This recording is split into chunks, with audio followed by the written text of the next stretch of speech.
ABC Sunday. Going to do my first final editions video.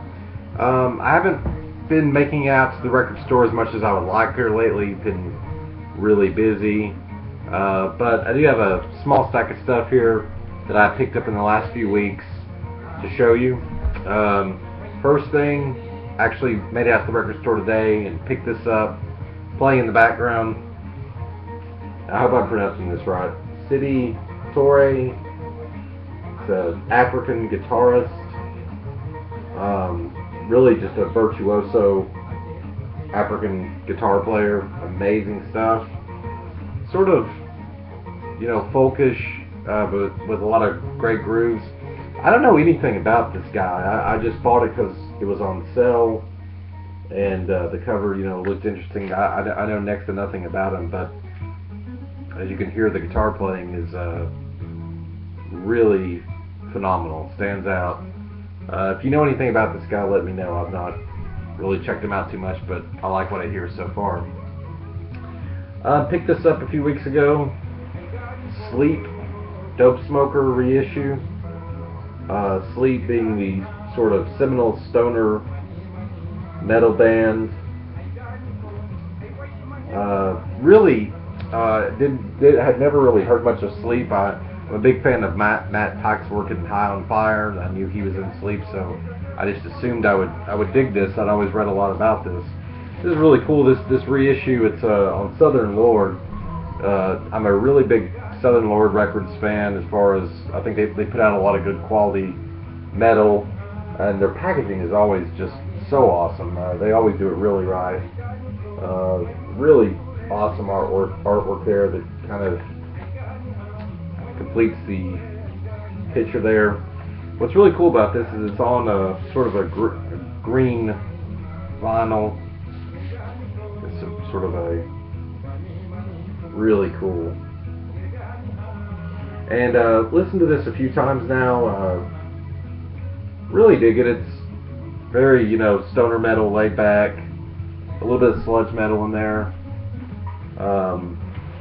The songs, they're not really traditional songs in the sense, just sort of almost sounds like a bunch of guys just jamming, but really like it. Sleep, Dope Smoker. Picked this up again a few weeks ago. Bill Withers, Still Bill, reissue on Four Man with Beards Records. Like Southern Lord, like we were talking about, Four Men with Beards is another record label I highly recommend as far as the reissues. There's a nice photo of Bill.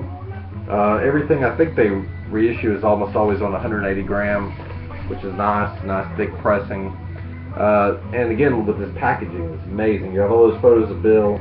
It actually opens up. I mean, that is just really pretty cool, I thought.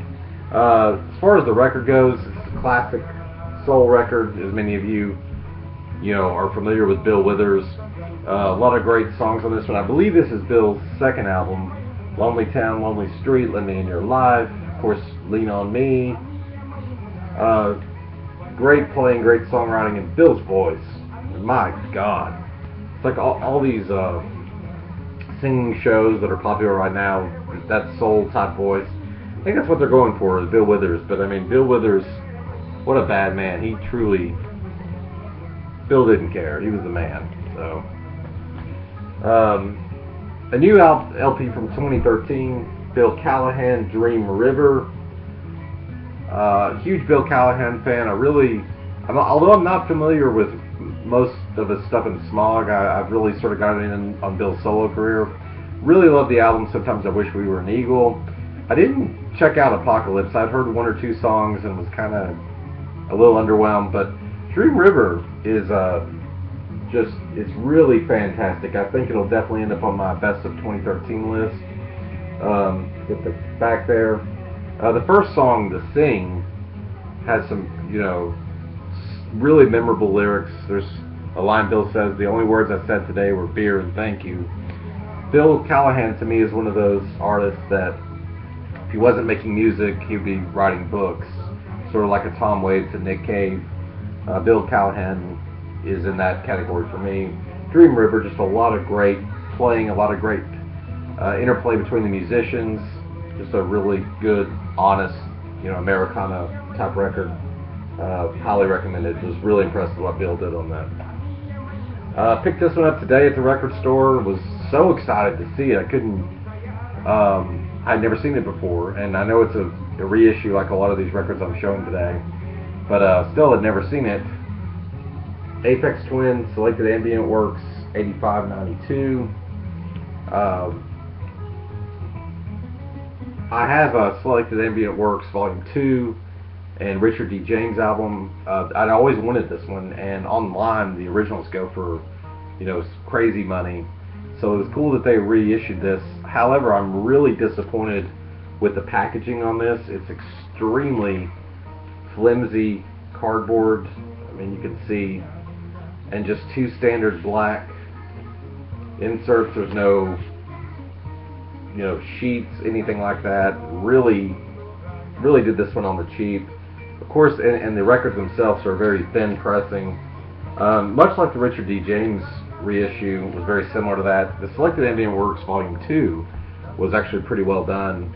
And it wasn't cheap either. It was like $27. I thought that maybe it would have something special in it. The special in it, or the vinyl itself would be a nice pressing, and it's a little disappointed. Having said that, it does sound pretty good. The music is obviously amazing, so it's more of a just buying it to fill in my Aphex Twin collection, but I couldn't really recommend it as far as a reissue. And finally, another reissue. I guess today is sort of reissue day. Miles Davis, Someday My Prince Will Come, on 180 gram vinyl. This is the Record Store Day reissue that they did this year. My local record store had a lot of Record Store Day stuff left over, so I was able to pick this up.